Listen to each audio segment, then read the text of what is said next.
옛날 옛적에 오래된 염소가 있었습니다. 그녀에게는 7명의 자녀가 있었습니다. 어머니 많이 아이들을 사랑할 수 있을 만큼 그녀는 그들을 사랑했습니다. 그녀는 숲으로 가서 점심으로 허브와 가지를 가져오려고 했습니다. 그녀는 모든 아이들을 불러 사악한 늑대를 두려워하라고 경고했습니다. 그는 종종 척하지만 그의 무례한 목소리와 검은 발로 즉시 그를 알아볼 수 있습니다.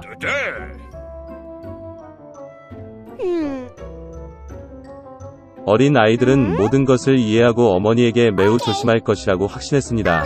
늙은 염소는 침착하게 출발했습니다. 시간이 거의 지났습니다. 갑자기 누군가가 문을 두드렸고 아이들이 즉시 문을 열어야 한다고 무례한 목소리로 외쳤다. 그러나 거친 목소리의 아이들은 그것이 늑대라는 것을 깨달았습니다.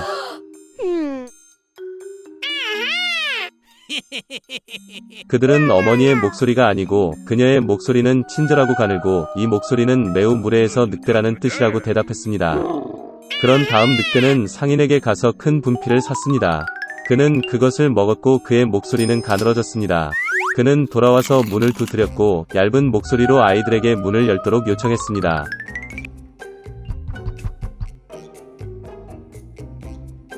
늑대는 발을 창문에 대고 기다립니다. 그리고 아이들은 그녀를 보고 어머니의 발이 검은 색이 아니라 흰색이라고 대답했습니다. 즉 그것은 늑대라는 것을 의미합니다. 그러자 늑대는 빵집으로 달려가 그에게 반죽을 달라고 했습니다. 늑대는 그의 발에 반죽을 부었다. 악당은 세 번째로 문에 와서 하얀 발을 창문에 대고 두드렸다. 그들은 발이 하얗다는 아이들을 보았고 그것이 그들의 어머니라고 생각했습니다. 그들은 문을 열었지만 그들 앞에 늑대가 있었다. 그들은 무서워서 사방으로 흩어지기 시작했습니다. 한 아이는 탁자 아래로, 다른 한 명은 침대 위에, 세 번째는 스토브에, 네 번째는 부엌으로, 다섯 번째는 옥장에, 여섯 번째는 싱크대 아래, 일곱 번째는 할아버지 시계에 숨었습니다. 그러나 늑대는 그것들을 모두 발견하고 턱을 열고 하나씩 삼켰습니다. 그가 찾지 못한 한 가지는 시계에 숨어있는 막내였습니다.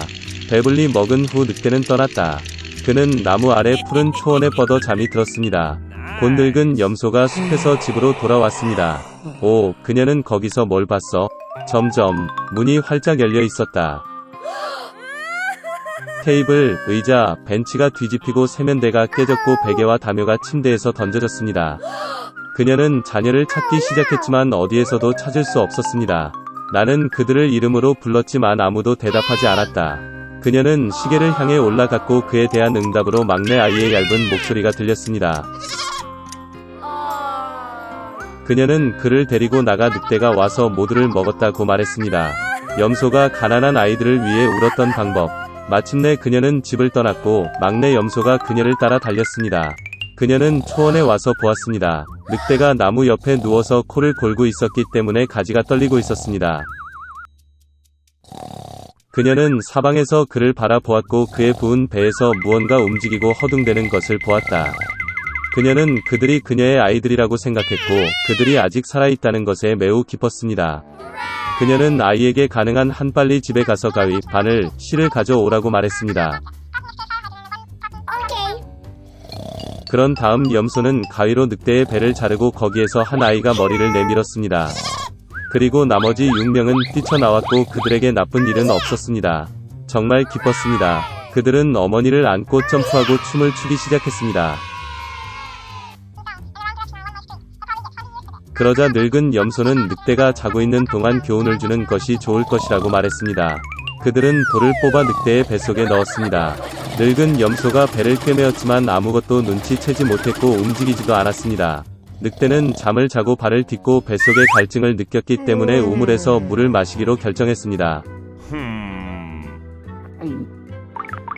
그는 간신히 우물에 다가가서 물로 구부러졌고 무거운 돌이 그를 우물 바닥으로 끌어당겼다. 7명의 아이들이 이것을 보고 어머니와 함께 기뻐 춤을 추기 시작했습니다. 그것이 그들이 사악한 늑대에게 교훈을 가르친 방법입니다. 두 아이와 계모가 있는 나무꾼이 있었다. 소년의 이름은 헨젤이고 소녀의 이름은 그레텔이었습니다.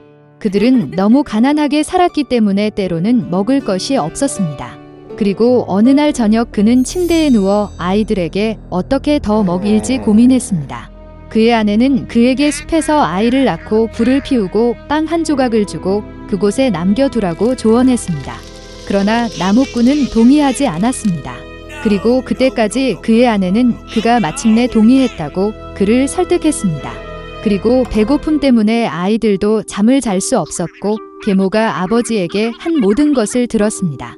그리고 그의 부모님이 잠이 들자 헨젤은 몰래 집에서 나왔습니다. 달이 밝게 빛나고 하얀 돌이 동전처럼 빛났다. 헨젤은 자신이 들어갈 수 있는 만큼 많은 돈을 챙겼습니다. 그런 다음 그는 집으로 돌아왔고 아이들은 잠자리에 들었습니다. 아침에 계모가 아이들에게 와서 각자 빵을 주고 모두 함께 숲으로 갔다. 도중에 헨젤은 흰 돌을 하나씩 던졌습니다. 그들이 개간지에 도착하자 아버지는 불을 피우기 시작했습니다. 그는 아이들에게 불 근처에 앉아 불이 나가지 않도록 하고 아이들과 계모는 더 많은 장작을 사러 가라고 명령했습니다. 그들은 안고 피곤하고 잠들었습니다. 아이들이 깨어났을 때 사방이 어두운 밤이었습니다. 그리고 한 달이 하늘에서 솟아오르자 헨젤은 여동생의 손을 잡고 동전처럼 반짝이는 자갈 사이로 길을 찾아 길을 보여주었습니다. 그들은 밤새도록 걸었고 새벽에 아버지 집에 왔습니다. 시간이 좀 지났습니다. 그리고 아이들은 어느 날 밤 새엄마가 어떻게 아버지에게 아이들을 없애달라고 애원하기 시작했는지 다시 들었습니다. 그는 거절했지만 그의 아내는 그의 말을 듣고 싶지 않았고 그녀는 그에게 온갖 비난을 저주하고 표현했습니다. 부모가 잠이 들었을 때 헨젤은 지난번처럼 돌을 모으고 싶었지만 계모가 문을 잠그고 소녀는 집을 떠날 수 없었습니다. 이른 아침에 아이들은 이전보다 훨씬 적은 양의 빵 한 조각을 받았습니다.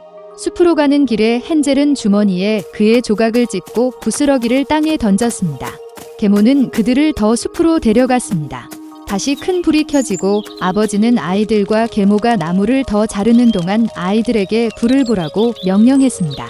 점심시간이 되자 그레텔은 그녀의 빵 조각을 헨셀과 공유했습니다. 그리고 그들은 잠들었습니다. 우리는 어두운 밤이 되었을 때 일어났습니다. 그리고 한 달이 지나서 그들은 길을 가는데 하나의 부스러기를 찾을 수 없었습니다. 숲에서 나부끼고 있는 수천 마리의 새들이 오랫동안 그 부스러기를 먹고 있었기 때문입니다.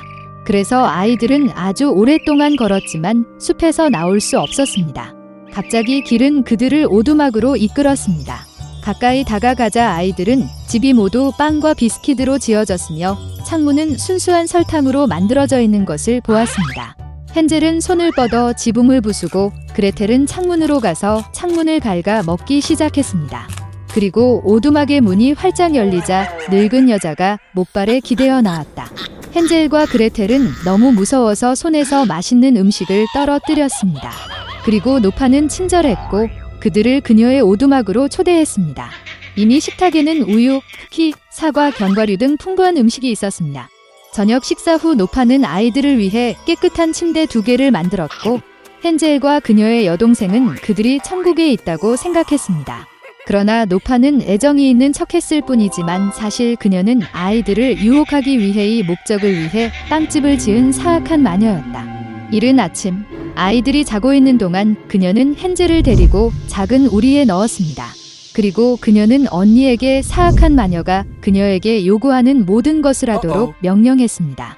노파는 나중에 그를 먹기 위해 소년을 살찌기로 결정했습니다. 그래서 그레텔은 헨셀을 위해 가장 맛있는 음식을 요리하기 시작했고 그녀는 남은 음식만 얻었습니다. 얼마 지나지 않아 소년은 뚱뚱해지지 않았습니다.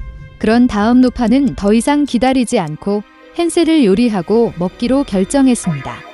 그녀는 그레텔에게 스토브에 불을 붙이고 물을 뿌리라고 명령했습니다. 스토브가 따뜻해졌을 때 노파는 그녀에게 스토브에 올라가 충분히 뜨거운지 확인하라고 명령했습니다. 그래서 그녀는 그 소녀를 불 속으로 밀어넣고 그녀를 굽고 싶었습니다. 그러나 그레텔은 그녀의 마음에 무엇이 있는지 알고 있었습니다. 그녀는 거기에 들어가는 방법을 모른다고 말하고 마녀에게 자신을 보여달라고 요청했습니다. 노파는 화를 내고 오븐에 들어갔다. 그런 다음 그레텔이 그녀를 밀고 마녀 뒤의 셔터를 쾅 닫았습니다. 와우, 그 늙은 여자는 얼마나 심하게 울부짖었습니까? 한편 그레텔은 헨젤로 달려가 새 장을 열었습니다. 동생을 풀어준 후 그들은 사방에 진주와 보석 상자가 있는 마녀의 방으로 가서 주머니를 채우고 집으로 돌아갔다. 며칠 동안 아이들은 돌아오는 길을 찾고 있었습니다. 숲은 점점 더 친숙해졌고 마침내 그들은 멀리서 아버지의 집을 보았습니다. 그는 자녀들이 살아있는 것을 보고 얼마나 기뻤습니까? 헨젤과 그레텔은 마녀에게서 가져온 모든 진주와 보석을 바닥에 쏟아부었습니다. 음식에 대해 생각할 필요가 없었습니다.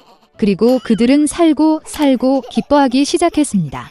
그리고 아버지는 사악한 괴물을 집 밖으로 몰아냈습니다.